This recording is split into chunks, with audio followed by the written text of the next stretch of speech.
question for you. What is more important, your education or your child's education? Now, whether or not you decide to home educate or you just want to improve on the intellectual interests of your child, you want to create a culture in your home of learning, no matter what your situation is, you want to take time on the weekends, maybe once a week or something, and set some goals, read some books or whatever it is, whatever your interests are. That's the question you need to ask yourself. Is your education more important or is your child's education more important? Well, I'll tell you, in my humble opinion, it's going to be your education. Because if you are going to be the mentor to your child that your child needs, you're going to need to at least stay a little bit ahead of them.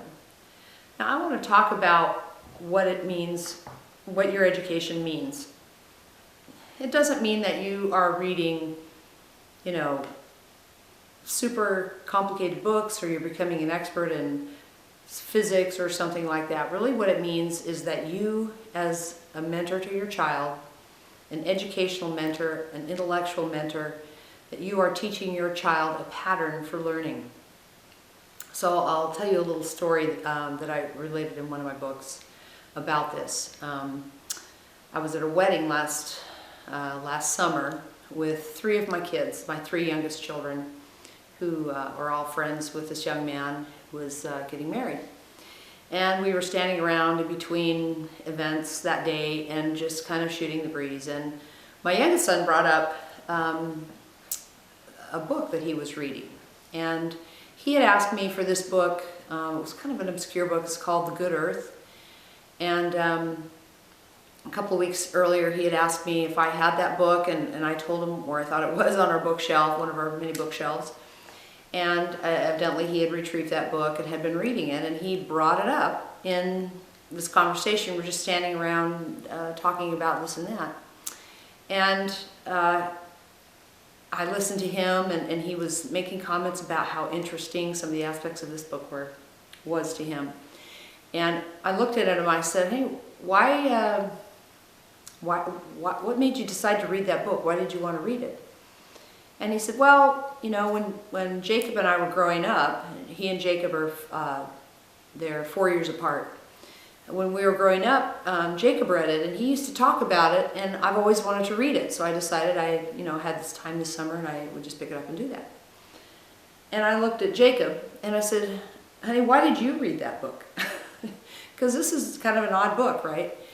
And he gave me this incredulous look, and he said, "The reason I read it, Mom, is because you read it, and you used to talk about it, how interesting it was, and it made me want to read it, and so I read it."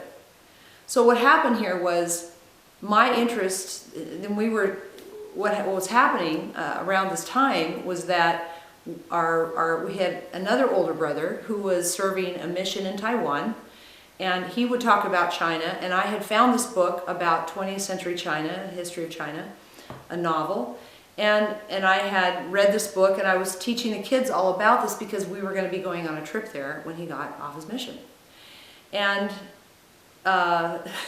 as a result, my son Jacob, who's not a big reader, he doesn't read for pleasure, picked up the book and read it, and he talked to his little brother, who couldn't have been more than, I don't remember the years, but maybe 8 or 9 at the time. And he's thought about, our younger son Zeph has thought about the book all this time and decided to read it.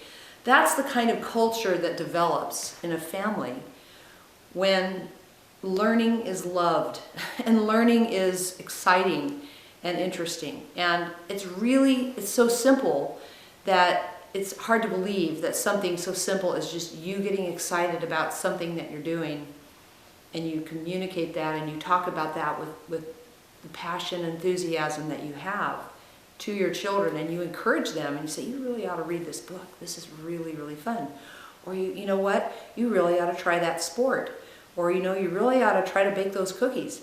Those cookies are amazing, but you should learn how to do it yourself so that you can have that as a skill, when you get older. Anything that you have a passion or an interest for is something that you should be demonstrating to your children and sharing with them and encouraging them to learn as well. When that happens, when that culture starts to brew and it starts to grow and it starts to mushroom, what happens is that your children start discovering things that they love, and they start introducing you to things that they love, and they want you to do it with them. It becomes a very special sort of relationship when learning and the love of learning is what connects you, your interests, and you become very deep, your relationship becomes very deep and synergistic. So take this to heart. And it doesn't, I hope everybody finds a situation in which they can home educate, finds a way to do it, so that you have as much time with your children as you can have, and that not a moment is wasted getting ready for school or doing homework after school, but that you can have tons and tons and tons of these moments with your child or with your children. But if that isn't possible, and I'm not condemning or judging anybody, but if that isn't possible, at least do this on a daily basis. Do it, find a time each week where you can just set aside time and talk about the things that you're doing, the things that you're reading, and doing some of those activities together. Do at least that much. Turn off the screens and make that time.